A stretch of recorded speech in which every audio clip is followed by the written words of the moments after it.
آپ کی یہ سب باتیں حق ہیں، لیکن جب کوئی بہت عزیز شخصیت ہم سے جدا ہوتی ہے تو بڑا غم ہوتا ہے اور آنسو ہی آنسو ہوتے ہیں۔ آپ سے درخواست ہے کہ اس بارے میں بھی وضاحت فرمائیں۔ بات کا مقصد یہ ہے کہ دنیا میں آنا جانا تو لگا رہتا ہے، فقیر کو اس بات کا ملال نہیں ہوتا۔ ملال صرف یہ ہوتا ہے کہ ہم کہیں بغاوت میں نہ رہ جائیں۔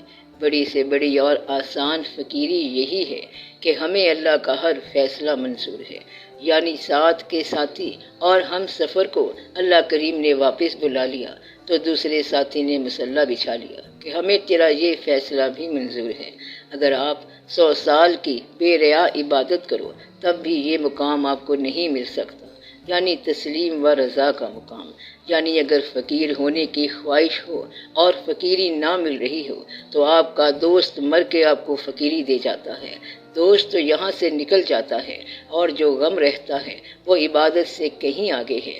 عبادت وہاں نہیں پہنچاتی جہاں غم پہنچا دیتا ہے۔ غم ایک عجب کیفیت ہے۔ غم میں جو آنسو نکلتے ہیں، تب اگر کسی ان پڑھ سے پوچھا جائے کہ اللہ کیا ہے تو وہ کہے گا تیرے آنسوؤں کا نام اللہ ہے۔ جب بھی اللہ کا قرب ہوگا تو آنسو ہوں گے۔ آنسو کا مقام یہ ہے کہ امت ہونے کی حیثیت میں آپ کو اللہ کا پیغام آنسوؤں کی شکل میں ملتا ہے۔ یہ تیری زندگی میں تیرے مالک کا عمل ہے۔ آنسو چاہے جس مقام کا ہو، اللہ کا قرب ہے۔ اگر آنسو گناہ پہ ندامت کا ہو تو بھی یہ اللہ کا قرب ہے، کیونکہ گناہ پر نادم ہونے والا اللہ کے قریب ہو جاتا ہے۔ اگر کوئی پیچیدگی ہے، سوال سمجھ نہیں آ رہا، کوئی کشمکش ہے، تو یہ سارا سوز و ساز بھی اللہ کا قرب ہے۔ اللہ کی یاد میں جو آنسو آ جاتے ہیں وہ بھی اللہ کا قرب ہے۔ اللہ کی یاد ہی اللہ کا قرب ہے۔ آخر شب آنسو اللہ کا قرب ہیں۔ یہ پیغام دے گئی ہے مجھے باد صبح گاہی کہ خودی کے عارفوں کا ہے مقام بادشاہی، یعنی کہ خودی کا عارف باد صبح گاہی میں بنتا ہے۔ خودی کے عارف کا اول مقام بادشاہی ہے۔ خودی کا مطلب کیا ہے کہ اس عارف نے سوال نہیں کرنا اور دستے سوال دراز نہیں کرنا، یہ ہوتا ہے بادشاہ۔ ایک بادشاہ نے دیکھا کہ ایک درویش سوکھی روٹی پانی میں بھگو کے کھا رہا ہے۔ بادشاہ نے کہا سائیں بابا اگر حکم ہو تو آپ کی کوئی خواہش پوری کی جائے۔ بابا جی نے کہا تو میری خواہش کیا پوری کرے گا؟ جب میں یہ کچھ کر سکتا ہوں تو مجھے تیری پرواہ کیا ہے کہ تو ہے کون؟ یعنی سوکھی روٹی بھگو کے جو کھا سکتا ہے اسے بادشاہ کی بادشاہت کی کیا ضرورت ہے؟ تو خودی کے عارفوں کا یہی ایک مقام ہے۔ جاگنے والے چاہے شب فراق میں ہوں چاہے تفکرات میں ہوں، جن لوگوں کی رات جاگی ہے، جن لوگوں کے آنسو ٹپکے ہیں، ان لوگوں کو اللہ کا قرب حاصل کرنے میں دقت نہیں ہے۔ اللہ کریم کے قریب ہو جانے کے دو ہی طریقے ہیں۔ ایک تو یہ ہے کہ سجدہ کرو، عبادت کرو، خدمت کرو، علم حاصل کرو، اللہ کے لیے سفر کرو، اور دوسرا یہ ہے کہ اس کے فیصلوں پر آمین کہہ دو۔ یہ آسان بلکہ سب سے آسان کام ہے۔ حضور کریم صلی اللہ علیہ وآلہ وسلم نے 2 انگلیوں کو ملا کر فرمایا کہ قیامت کے دن وہ شخص میرے ساتھ اس طرح ہوگا جس طرح کے یہ ہیں۔ صحابہ کرام رضی اللہ تعالیٰ عنہ نے عرض کی یا رسول اللہ صلی اللہ علیہ وآلہ وسلم کون؟ آپ صلی اللہ علیہ وسلم نے فرمایا جس نے 3 بیٹیوں کو پال کے ان کی شادی کی ہو، یعنی کہ 3 بیٹیوں کی جدائی کا غم جس نے برداشت کیا ہو وہ تو میرے ساتھ ہوگا۔ گویا کہ عبادت کے برابر بلکہ عبادت پہ حاوی اگر کوئی چیز ہے تو وہ غم ہے۔ جس نے بیٹی کو جدا کیا گویا اس نے اپنی روح کو جدا کیا، اپنے دل کو جدا کیا اور اپنے آپ کو جدا کیا۔ یہ کوئی معمولی بات نہیں ہے۔ بیٹی کو جدا کرنے والا آدمی مرتا ہے، اور جو آدمی 3 مرتبہ مرا ہے وہ حضور پاک صلی اللہ علیہ وآلہ وسلم کے ساتھ ہے۔ بیٹی کے بارے میں کہتے ہیں کہ عورت 2 دفعہ مرتی ہے اور اس طرح ماں بن کے بچے کی جنت بنتی ہے۔ ایک مرتبہ گھر آباد کر کے چھوڑنا بڑا مشکل ہے، جہاں بچپن گزارا ہو، سکھیاں سنگ کھیل کے بچپن گزارا ہو، گھر کی مالک اور بادشاہ ہو، اور پھر اگلے گھر جانا کہ معلوم نہیں وہاں کیا ہو۔ اس لیے دعا کرو کہ جن بچیوں کی شادی ہوئی ہے ان کو اگلے گھر میں بھی بادشاہی ملے، کم از کم ایسی بادشاہی ملے کہ ماں باپ خوش رہیں، جنہوں نے اللہ کا اور شریعت کا حکم مان کے اپنی بیٹی کی شادی کی ہے اور یہ غم اٹھایا ہے۔ یہ غم اور دوسرے سب غم اس طرح اللہ کا قرب عطا کرتے ہیں، اللہ آنسوؤں کی صورت میں ملتا ہے۔ وہ میرے دل میں رہے اور روبرو نہ ہوئے، برنگ اشک ملے حسن چار سو نہ ہوئے۔ بات صرف اتنی ساری ہے کہ جس انسان کی آنکھ میں آنسو ہے وہ انسان اللہ سے بچ نہیں سکتا اور وہ اللہ کو ضرور دریافت کرے گا۔ آنسو کی داستان یہ ہے کہ انسان کا اللہ سے قریب ترین رشتہ آنسوؤں کا ہے۔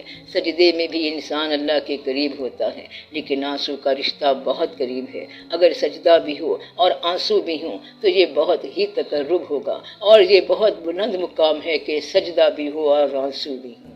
اللہ کی رحمت کے جلوے اس وقت میسر ہوتے ہیں سجدے میں ہو جس دم سر اپنا، اور نام محمد آہوں میں صلی اللہ علیہ وآلہ وسلم۔ یہ بہت بڑی فقیری کا مقام ہے، اس لیے درویشوں کو جب غم عطا ہوتا ہے تو غم تو کسی اور شے کا ہوتا ہے، مگر وہ اس شے کا غم بدلتے بدلتے یاد بنا دیتے ہیں، تو وہ یوں چیز کی تقدیر بدل دیتے ہیں کہ کس چیز کا غم آیا اور کیا سے کیا بن گیا۔ کیا سے کیا بنانا صرف اللہ کا کام ہے۔ اگر غم آ جائے، آنسو آ جائیں، راتیں جاگنا شروع ہو جائیں اور آپ کے فکر کے آسمانوں پر چراغاں ہونا شروع ہو جائیں، تو آپ سمجھو کہ فقیری آپ کے گھر میں آ گئی ہے۔ آپ کے یہ آنسو چراغاں ہی تو ہوتے ہیں۔ آسمان فکر سے تارے گرے، آنکھ برسی اور انگارے گرے۔ یہ آنسو، یہ انگارے تو پھر آسمان فکر سے گرتے رہتے ہیں۔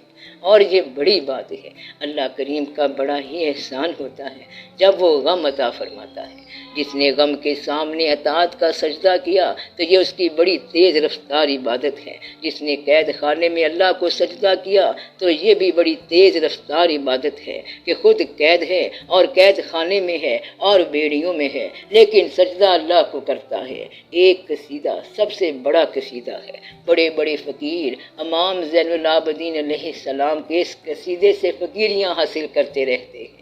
آپ اس حال میں تھے کہ زنجیروں میں پابند سب قافلہ لٹ چکا تھا اور غم کی تمام اقسام اور کیفیات سے گزر چکے تھے۔ غم چھوٹے آدمی کو توڑ دیتا ہے، کیونکہ ایسا انسان غم کے بوجھ سے ٹوٹ جاتا ہے، لیکن اگر غم میں غم دینے والے کا خیال رہے تو پھر انسان بہت بلند ہو جاتا ہے۔ امام زین العابدین علیہ السلام کا یہ عالم کہ پابند سلاسل یاد کی اذیت میں مبتلا، مگر اس حال میں بھی خیال یہ ہے کہ اے ہوا صبا کی آج کے دن میرا سلام عرض حرم جا کے اس روزے میں پہنچا جہاں نبی محترم صلی اللہ علیہ وآلہ وسلم ہیں۔ یہ ان کے غم کی شان ہے کہ اس حال کے اندر بھی حضور پاک صلی اللہ علیہ وآلہ وسلم کو سلام پہنچایا، اور ہمیں یہ بتایا ہے کہ ہم اس حال میں بھی سلام آپ صلی اللہ علیہ وآلہ وسلم ہی کو کرتے ہیں۔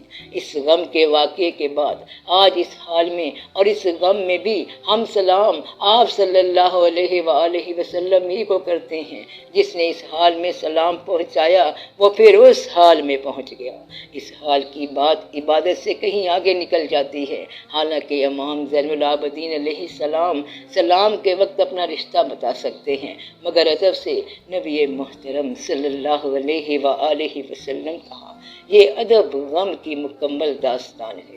فقیر اسی حال میں سلام کہتا ہے جس حال میں اللہ نے اسے پہنچایا۔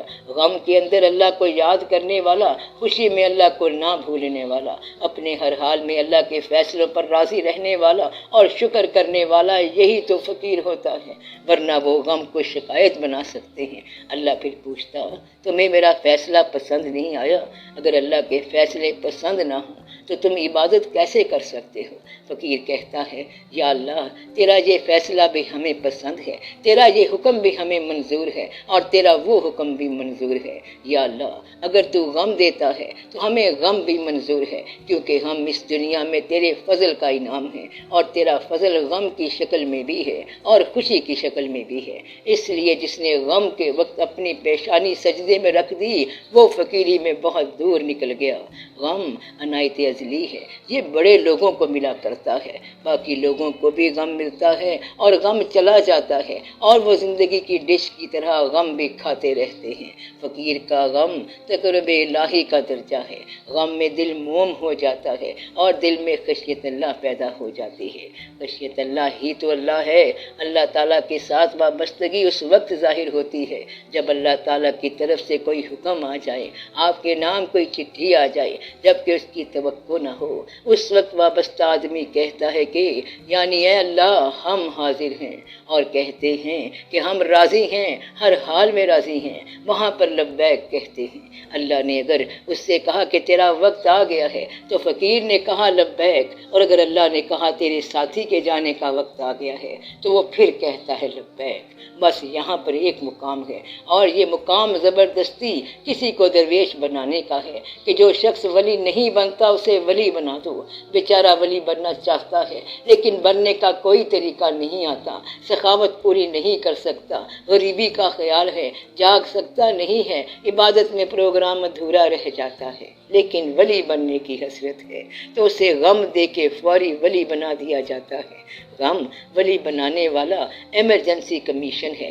غم کے اندر جو سمٹ گیا اور اطاعت میں چلا گیا وہ فوری طور پر اللہ کے پاس پہنچ گیا۔ اس لیے غم اللہ کی وہ مہربانی ہے جو فوری طور پر آپ کو ولی بناتی ہے۔ غم میں پریشان نہ ہونا، غم میں گھبرانا نہیں، غم کو پہچانو، غم کو محسوس کرو۔ غم تقرب الہی ہے، غم اللہ کے قرب کا اعلیٰ مقام ہے۔ غم میں اگر درود شریف نکلے، غم میں اگر اللہ کی یاد آئی، سجدہ ہو اور درود شریف ہو تو سمجھو کہ غم سرفراز کر گیا، اور جتنے بھی سرفراز ہوئے وہ غم کے پچھلی رات کے سجدے سے سرفراز ہوئے۔ عطار ہو، رومی ہو، راضی ہو، غزالی ہو، کچھ ہاتھ نہیں آتا بے آہ سحر گاہی۔ غم کو اپنی پچھلی راتوں میں لے جاؤ تو آپ ولی ہو جاؤ گے۔ یاد رکھنا اللہ کریم جب آنسو عطا فرمائے تو آنسوؤں کو انسانوں کے سامنے رائیگاں نہ کرنا، آنسوؤں کو دن کی روشنی سے بچانا اور انہیں رات کی تاریکی میں استعمال کرنا، اور یہ چراغ نصف شب کو جلانا، کیونکہ یہ چراغ آپ کے لیے ایک بہت ہی روشن مستقبل ہے۔ یہ وہ دیے ہیں جو تجھ کو تیرے مقام سے آشنا کرائیں گے۔ یہ ایسے قیمتی چراغ ہیں، اپنے آنسوؤں کو دن کی دنیا سے بچا کر نصف شب میں لے جاؤ، اور پھر آگے مقام ہی ختم ہے، بس مسئلہ ہی حل ہو گیا۔ حضور پاک صلی اللہ علیہ وآلہ وسلم کا ارشاد ہے کہ جب کبھی تم تہجد کے لیے کھڑے ہو جاؤ اور اگر رونا نہ آئے تو رونی شکل ہی بنا لو۔ جس کو رونا مل چکا ہو اسے تو پھر دیر ہی نہیں لگتی، وہ ذات اتنی شفیق ہے کہ آپ کو روتا دیکھ نہیں سکتی، بس پھر عطا ہی عطا ہو جاتی ہے، قرب کا مقام حاصل ہو جاتا ہے۔ اس لیے یہ وہ خزانہ ہے جو کہ ساری زندگی کی محنتوں کا نتیجہ بنتا ہے۔ اگر آپ کے باطن میں آگ بجھ چکی ہے تو بھی گھبرانا نہیں، کیونکہ آنسوؤں کے ذریعے اس بجھی ہوئی آگ سے سونے کی ڈلی نکل آئے گی۔ زندگی میں جو اچھے کام آپ کرتے رہے ہو یہ اس کے انعام کا وقت ہے۔ افلاک سے آتا ہے نالوں کا جواب، آخر نالے آہ سحر گاہی، اشک آہیں آہ رسا آہ نارساں، فریاد اور آنسو کے بغیر دعا نہیں ہے۔ اور وہ سحر کا وقت ایسا ہوتا ہے کہ اللہ کریم کی آواز آتی ہے کوئی شخص ایسا جس کو ہم سرفراز کریں، ہے کوئی اس وقت جس کو ہم عطا کریں، ہے کوئی قرضے والا جس کو ہم قرضہ دور کریں، ہے کوئی سائل جس کا ہم سوال پورا کریں۔ وہ جو جاگ رہا ہوتا ہے اس وقت اپنے چراغا سمیت وہ جو بھی بات کرتا ہے بس پوری ہو جاتی ہے، تب آپ کے آنسو آپ کو سرفراز کرتے ہیں۔ یہ ایک خاص مقام ہے۔ ہے۔ اللہ کریم کا دیا ہوا غم اللہ کریم کی امانت ہے۔ اللہ کریم کے غم کو انسانوں کی ہمدردی حاصل کرنے میں ضائع نہ کرنا، انسانوں سے ہمدردی نہ لینا، کیونکہ انسان ہمدردی نہیں دے سکتا۔ اللہ کا دیا ہوا غم صرف اللہ کے سامنے بیان ہونا چاہیے، جیسے معصوم بچہ ماں سے مار کھا کے ماں ماں ہی کہتا ہے، اس طرح جب اللہ کے نیک بندے کو اللہ کی طرف سے غم ملتا ہے تو وہ اللہ ہی اللہ کہتا ہے۔ غم اللہ کی طرف سے ملا مگر اس کی زبان سے اللہ ہی نکلا۔ خوش قسمت انسان وہ ہے جس کو غم اللہ کے اور قریب کر دے، بد قسمت وہ ہے جس کو غم تو ملا مگر اللہ سے دور ہی رہا۔ اگر آپ اپنے غم کی قدر کرو گے تو آپ خوش قسمت ہوں گے، اس لیے کہ یہ اللہ کی خاص مہربانی ہے۔ اور غور والی بات یہ ہے کہ غم تو آتا ہے اور اس نے ضرور آنا ہے، اس لیے گھبرانے کی کوئی بات نہیں۔ اللہ تعالیٰ اپنا فضل کرے گا انشاءاللہ۔ آمین یا رب العالمین۔ اگر آپ سچے ہو، درویشوں کے قائل ہو، اولیاء کرام کے قائل ہو، پیغمبروں کے ماننے والے ہو، تو آپ کی محبت کے تمام اسما زندگی کے اس پار ہیں۔ پیغمبر اس پار ہیں، ولی اس پار ہیں، آپ کے دادا نانا اس پار ہیں۔ گویا جتنے بھی بزرگوں کا نام آپ لیتے ہو وہ سارے یہ سفر طے کر چکے ہیں۔ وہ فقیر جھوٹا ہوتا ہے جو یاد کرتا ہے اس پار والے لوگوں کو اور چاہتا ہے کہ یہاں رہے، وہ فقیر نہیں ہے بلکہ جھوٹا آدمی ہوتا ہے۔ کہتا ہے دادا صاحب رحمت اللہ سے بڑی محبت کرتا ہوں۔ دادا صاحب رحمت اللہ کہتے ہیں آجا میرے پاس، تب وہ کہتا ہے آنا تو بڑی مشکل بات ہے، یہ جھوٹی یاد ہے۔ گویا کہ جس آدمی کی یاد کے تمام عنوانات اور اس کے ورد کے تمام عنوانات زندگی کے حد سے پار ہوں اور وہ پار جانا نہ چاہے تو وہ جھوٹا آدمی ہے۔ آپ کلمہ پڑھتے ہو بڑی محبت سے تو وہ اس پار ہیں، بزرگوں کو یاد کرتے ہو تو وہ اس پار ہیں، صحابہ کرام رضی اللہ تعالیٰ عنہ سب اس پار ہیں، آپ کی رشتہ داریاں اس پار ہیں، محبت نامے اس پار ہیں، محبوب اس پار ہیں، والدین اس پار ہیں، دادا جان نانا جان اس پار ہیں، پیر فقیر ولی سارے کے سارے جلوے ہی اس پار ہیں، یعنی ہر شے اس پار ہے۔ تو پھر آپ یہاں کہاں رہنا چاہتے ہیں؟ پار جانے کے لیے یہاں سے جدائی ضروری ہے۔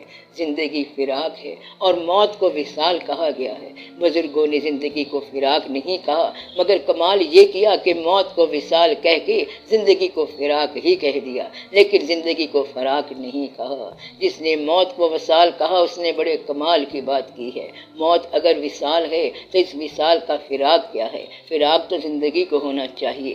زندگی فراق تو ہے مگر اس فراق میں بھی وصال ہوتا رہتا ہے، اس لیے کمال تو یہ ہے کہ موت مکمل وصال ہے اور زندگی میں کبھی کبھی وصال ہوتا ہی رہتا ہے، اس لیے زندگی کو فراق نہیں کہہ سکتے۔ تو زندگی داستان ہے الفراق کی، لیکن اس میں وصال ہوتا ہی رہتا ہے، لہٰذا زندگی میں گاہے گاہے وصال ہوتا ہے اور موت میں ہمہ وقت وصال ہوتا ہے، لہٰذا یہ دو لفظ وصال اور فراق بڑی احتیاط سے کہے گئے ہیں۔ وصال کا لفظ موت کے لیے اور فراق کا لفظ زندگی کے لیے، تاکہ سمجھ آ جائے کہ حقیقت کیا ہے۔ تو اللہ کریم کے ہم پر بہت احسانات ہیں۔ ہمارا تو مسئلہ ہی آسان ہے، خوشی آئے اللہ کا نام لو، غم آئے اللہ کا نام لو، موت آ جائے اللہ کا نام لے کے سبحانک اللہم شروع کر دو۔ کوئی بھی حالت ہو ہم اللہ کو یاد کرنے والے ہیں۔ انہی لوگوں کے بارے میں کہا گیا ہے کہ وہ ہر حال میں اللہ کو یاد کرتے ہیں، اس کروٹ ہوتے ہیں تو اللہ کو یاد کرتے ہیں، اس کروٹ ہوتے ہیں تو اللہ کو یاد کرتے ہیں، کچھ حاصل ہو تو اللہ کو یاد کرتے ہیں، کچھ چلا جائے تو اللہ کو یاد کرتے ہیں۔ وہ ہر حال میں اللہ کے ہیں، ہر حال میں ہمہ حال اللہ کا ہو جانا صرف غم کے دوران پرکھا جا سکتا ہے۔ غم والے لوگ کہتے ہیں بے کیف کبھی وادی غم ہو نہیں سکتی، غم والا انسان کبھی بے کیف ہو نہیں سکتا۔ غم کی حالت میں کیفیت رہ سکتی ہے، ہمیشہ رہے گی، اور یہ غم والا انسان دنیا کے اندر ایک مسافر کی شکل اختیار کرتا ہے۔ اللہ کا حکم بھی یہی ہے کہ یہ دنیا تمہارے لیے ایک مسافر خانہ ہے۔ یہ مسافر خانہ کب سمجھ آتا ہے؟ جب آپ کو غم ملے۔ یہ سرائے فانی کب سمجھ آتی ہے؟ جب ساتھی نہ رہے۔ ساتھی کے بغیر ایسا لگتا ہے کہ وہی ماحول ہے، وہی حال ہے، لیکن کچھ بھی نہیں ہے۔ اس طرح انسان کو حقیقت سمجھ آتی ہے۔ اس لیے دعا کرو کہ اللہ کریم نے ہم سے جو مہربانیاں کی ہیں ہمیں ان مہربانیوں کا حق ادا کرنے کی توفیق ملے، تاکہ ہم اللہ کے کاموں کی مصلحت سمجھنے کی کوشش کریں۔ آمین یا رب العالمین۔ یہ بہت ضروری ہے یہ ہے علم اور علم کی داستان، غم زندگی کی علم ہے، زندگی کی الف لام میم غم ہے۔ تیرے قریب ہوئے جب سے اشک بار ہوئے، ہزار بار کہاں 100,000 بار ہوئے، ملا نہ غم ہم کو اگر سنگ آستاں کا نشاں، برنگ موج اٹھے راہ کا غبار ہوئے، ہوا تھا حسن ہی خود مائل کرم ہم پہ، وہ کنز کنز میں مخفی تھے آشکار ہوئے۔ انسان اللہ کے قریب اس وقت ہوتا ہے جب وہ اشک بار ہوتا ہے، اس لیے دعا کرو کہ اللہ یہ فضل ضرور کرے، آمین یا رب العالمین۔